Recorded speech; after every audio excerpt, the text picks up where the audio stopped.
Na tunapenda kutaarifu umma ya kwamba kampuni ya sukari ya TPC kesho inazindua ujenzi wa mradi mpya, kiwanda cha distillery, kiwanda ambacho kinajengwa hapa TPC ili kuongeza mnyororo wa thamani wa mazao tunayoyalima hapa.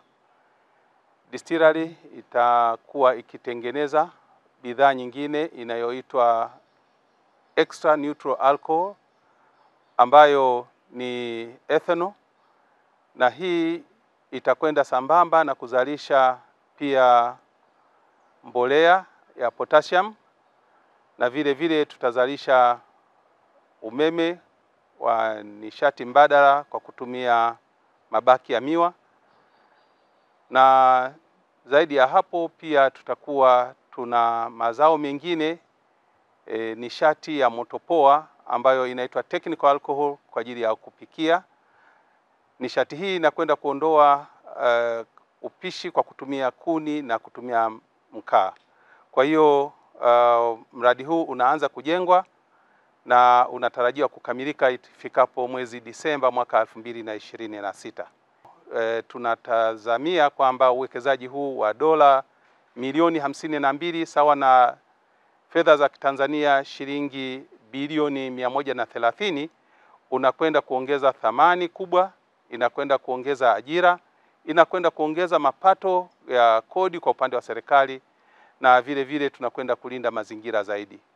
Kwa hapa TPC mwaka 2000 serikali iliuza hisa zake 75% kwa kampuni ya Sukari Investment. Kampuni hii ndio inashikilia 75% na serikali ikabakiza asilimia zake 25.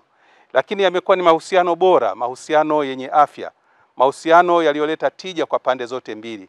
Na kwa hali hiyo tumeweza kuongeza uzalishaji wa kwetu wa sukari kutoka tani 1036 tulizokuwa tukizalisha mwaka 2000 na sasa hivi tumefika kuzalisha tani 120,000.